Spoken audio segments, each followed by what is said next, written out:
Hello दोस्तों, कैसे हैं आप लोग। तो ईवीएस की क्लास को कंटिन्यू करते हुए और आपको बाकी की क्लासेस कैसी लग रही हैं कमेंट सेक्शन में ज़रूर बताएं। और पीडीएफ को प्राप्त करने के लिए आप हमारा टेलीग्राम चैनल भी ज्वाइन कर सकते हैं, जिसका लिंक मैंने डिस्क्रिप्शन में दे दिया है।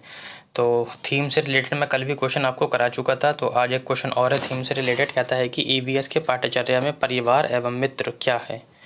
ठीक है, तो परिवार एवं मित्र क्या है, मैंने बताया था कि थीम की संख्या कितनी है। थीम की संख्या आपकी 6 है। अब कौन कौन सी है। परिवार एवं मित्र, जल, भोजन, आश्रय, जो हम सोचते हैं। तो 6 थीम हो गई आपकी। परिवार एवं मित्र हो गई, जल हो गया, भोजन हो गया, आश्रय हो गया, जो हम सोचते हैं और जो करते हैं। तो परिवार एवं मित्र क्या है आपकी थीम है। ठीक है, उप थीमों की संख्या कितनी है, 4 है। मैंने कल बता दी थी आपकी कौन कौन सी है। संबंध है आपका, और संबंध हो गया, पौधे हो गया, पशुएं हो गया, और क्या है। अच्छा, इसमें एक चीज़ रह गई, यात्रा। परिवार एवं मित्र, जल, भोजन, आश्रय, यात्रा, जो हम सोचते हैं और जो करते हैं। ठीक है,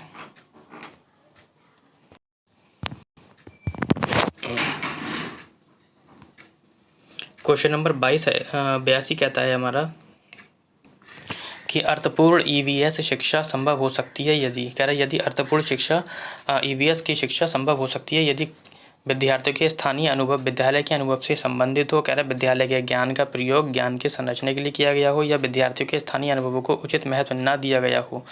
और कहता है कि प्रशिक्षित ईवीएस के शिक्षकों के अनुभवों का प्रयोग किया गया हो। ठीक, तो अर्थपूर्ण तब होगा जब क्या होगा, बच्चे के वातावरण से जोड़कर शिक्षा को दी जाएगी, तब हमारा क्या होगा, शिक्षण अर्थपूर्ण होगा। कह रहा है प्रशिक्षित ईवीएस शिक्षक के अनुभवों का प्रयोग किया गया हो। केवल अनुभव से कुछ नहीं होगा, शिक्षक के बच्चे के भी पूर्व ज्ञान का इस्तेमाल और उसके माहौल का इस्तेमाल किया जाएगा शिक्षण में। कह रहा है विद्यार्थियों के स्थानीय अनुभव को उचित महत्व न दिया जाना चाहिए, तो बिल्कुल ही गलत हो गया। कह रहा है विद्यालय के ज्ञान का प्रयोग ज्ञान की रचना के लिए किया जाना चाहिए, तो इसमें बच्चा शामिल कहाँ हुआ, यानी कि विद्यार्थियों के स्थानीय अनुभव विद्यालय के अनुभवों से संबंधित होने चाहिए। ठीक है, आगे बढ़ते हैं क्वेश्चन नंबर हम 83 की ओर। और क्वेश्चन नंबर 83 हमारा कहता है कि ईवीएस की शिक्षा में शिक्षकों द्वारा किए गए क्रियाकलापों के पश्चात प्रामाणिक एवं अर्थपूर्ण शिक्षा हेतु होना चाहिए। कह रहा है विचार विमर्श होना चाहिए, क्रियाकलापों की सूची बनाना, क्रियाकलापों के चरण याद करना, क्रियाकलापों की पुनरावृत्ति याद करना। ठीक है, तो देखो क्रियाकलापों की पुनरावृत्ति करना, बार बार याद करना, केवल सूची बनाना, इससे कुछ नहीं होगा। हमें क्या करना चाहिए, विचार विमर्श करना चाहिए, जिससे कि क्या होगा, क्रियाकलापों में के पश्चात प्रामाणिक अर्थपूर्ण शिक्षा हेतु होना चाहिए। ठीक है, तो इस विचार विमर्श करने से बहुत कुछ होता है, यानी कि विचार विमर्श करने से प्रामाणिकता और अर्थपूर्ण शिक्षा के संबंध में जानकारी प्राप्त हो सकेगी तथा शिक्षक अपने क्रियाकलापों की और अधिक। आगे बढ़ते हैं क्वेश्चन नंबर 84 की ओर। और क्वेश्चन नंबर हमारा 84 कहता है कि ईवीएस कक्षाओं में सामूहिक गतिविधियों द्वारा सीखने को बढ़ावा दिया जाता है, क्योंकि कह रहा है ये सहपाठी अधिगम उपलब्ध कराती है, ये विद्यार्थियों में सामाजिक आदान प्रदान को सुधारती है। सी कहता है ये विद्यार्थियों में सहपाठी एवं सामाजिक अधिगम उपलब्ध कराती है व उसमें सुधार लाती है। डी कहता है कि विद्यार्थी केवल सामूहिक शिक्षा की मांग करते हैं। ठीक, तो उत्तर क्या हो जाएगा, देखो कह रहा है ये सहपाठी अधिगम उपलब्ध कराती है, केवल सहपाठी अधिगम उपलब्ध कराती है, ये विद्यार्थियों में सामाजिक आदान प्रदान करती है। ठीक है, केवल शब्द आ गया। ठीक है, यानी कि ये विद्यार्थियों में सहपाठी व सामाजिक अधिगम उपलब्ध कराती है व उसमें सुधार करती है। अब आप लोग कहते हो सर ये तो ऑप्शन ठीक है, बेटा ठीक तो दोनों है ये, लेकिन हमें ये भी ठीक है। अब तीनों ऑप्शन थोड़ी ना लगा हुए आप लोग, है ना, तो तीनों ऑप्शन में से हमें एक ऐसा ऑप्शन देखना होता है कि जो दोनों को समाहित कर ले या तीनों को समाहित अपने अंदर कर ले। ठीक है, तो हमें ऐसा ऑप्शन देखना होता है। तो सीटेट में क्या होता है, एक से अधिक ऑप्शन ठीक होते हैं, उसमें से हमें केवल एक ऑप्शन निकालना होता है। आगे बढ़ते हैं 85 की ओर। और क्वेश्चन नंबर 85 कहता है कि निम्नलिखित में से क्या ईवीएस के अधिगम में प्रक्रिया कौशल को चिन्हित करता है। कह रहा है वर्गीकरण, कथन, स्मरण और वर्णन। ठीक, देखो स्मरण तो वैसे भी गलत हो जाएगा। ठीक है, वर्णा मतलब किसी चीज़ का वर्णन करना, बच्चों के सामने व्याख्या करना, ये भी नहीं है। कथन ये भी नहीं है। वर्गीकरण होगा, कैसे होगा वर्गीकरण? देखो वर्गीकरण में क्या होता है के माध्यम से क्या होता है कि किसी विषय को अनेक प्रतिरूपों में प्रदर्शित किया जा सकता है। इसमें विषय का स्पष्टीकरण आसानी से समझा जाता है तथा जटिल तथ्यों को सरलीकृत किया जाता है। ठीक है, कहता है कि ईवीएस की शिक्षा में शिक्षकों द्वारा अभिभावकों एवं समुदाय की भागीदारी को बढ़ावा देने का सबसे उपयुक्त उद्देश्य कौन सा है? कह रहा है शिक्षक को विद्यार्थियों की सामाजिक सांस्कृतिक पृष्ठभूमि को जानने का अवसर देना, राष्ट्र की नीतियों को प्रस्तावना को पालन करना, विद्यालय में अनुशासन बनाए रखना या विद्यार्थी को जानना तथा उनकी शिक्षा में उनका, शायद ऑप्शन कटे हुआ है, हाँ, उनका मार्गदर्शन करना। ठीक है, तो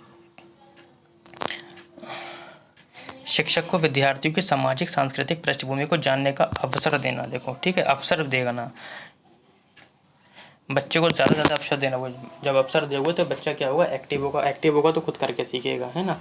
आगे बढ़ते हैं क्वेश्चन नंबर 87 की ओर। और क्वेश्चन नंबर 87 हमारा कहता है कि प्राइमरी स्तर पर ईवीएस कक्षाओं की चुनौतियों व विषय समस्याओं को भली प्रकार संबोधित निम्न प्रकार किया जा सकता है। कह रहा व्याख्यान एवं विचार विमर्श, मुक्त वाद विवाद, व्याख्यान प्रदर्शन या विचार विमर्श के बाद पर। ठीक है, देखो व्याख्यान करना मैंने बताया था कि अगर व्याख्यान दिखा रहा है ऑप्शन में आप काट दीजिए। ठीक है, मुक्त वाद विवाद ठीक है, व्याख्यान गलत है। फिर विचार विमर्श के उपरांत वाद विवाद, ये भी ठीक है, ये भी ठीक है, लेकिन ये हमारा बड़ा ऑप्शन है। बड़ा से मुराद ये है कि इसमें क्या है कि पहले विचार विमर्श करेंगे, उसके बाद वाद विवाद करेंगे। ठीक है, तो ये वाला ऑप्शन इससे बेहतर हो जाएगा। ठीक है, आगे बढ़ते हैं क्वेश्चन नंबर 88 की ओर। और ये कूट से संबंधित है आपका। कहता है कि ईवीएस में बच्चों के सीखने का गुणात्मक आकलन निम्न द्वारा किया जा सकता है। कह रहा है बच्चों के विचारों का अभिलेख, अवलोकन की रिपोर्ट, प्रक्रिया कौशलों का अवलोकन, कागज पेंसिल टेस्ट या उपलब्धि टेस्ट। ठीक है, तो हमें बताना है इसमें से। ठीक है, तो ऑप्शन नंबर ए से शुरू करते हैं। कह रहा है बच्चों के विचारों का अभिलेख और अवलोकन की रिपोर्ट, बिल्कुल ठीक है। प्रक्रिया कौशलों का अवलोकन ठीक है, लेकिन कागज़ पेंसिल और उपलब्धि टेस्ट गलत है, यानी कि ऑप्शन नंबर ए और बी हमारा ठीक हो जाएगा। देख लेते हैं ऑप्शन नंबर ए और बी किस में है। ऑप्शन नंबर ए और बी किस में है, पर पहले में। ठीक है, आगे बढ़ते हैं क्वेश्चन नंबर हम 89 की ओर, जो भी ये भी हमारा कूट से संबंधित है। ठीक है, तो कहता है कि निम्न में से कौन सा ईवीएस शिक्षण में रचनात्मक आकलन का उपकरण है। ठीक है, रचनात्मक आकलन पोर्टफोलियो है, दृष्टांत अभिलेख जिसे हम एनेक्डोटल रिकॉर्ड बोलते हैं, ये भी है, दरमापक पैमाना भी है, और अवलोकन एवं रिकॉर्ड लिखना, ये भी ठीक है, यानी कि option number A B C D है, बिल्कुल है। ठीक, आगे बढ़ते हैं क्वेश्चन नंबर हम 90 की ओर। और 90 क्वेश्चन कूट से संबंधित है हमारा ये भी। ठीक है, क्वेश्चन थोड़ा सा अजीब है और नया है। ठीक, देखते हैं फिलहाल। देखो ये वाई दे रखा है, वाई के नीचे लिखा हुआ है, ये एक्स दे रखा है, ये एक्स के नीचे लिखा हुआ है। ठीक है, वाई के नीचे लिखा हुआ है कि अंगुलियों तथा अंगूठे की छाप के उपयोग से पशुओं के चित्र बनाना, और एक्स में लिखा है चित्र बनाना। देखो चित्र बनाना, बनाने से मुराद यानी कि ये क्रिया है ना। ये ऑप्शन दे रखे हैं, कह रहा है कि एक्स क्रिया है तथा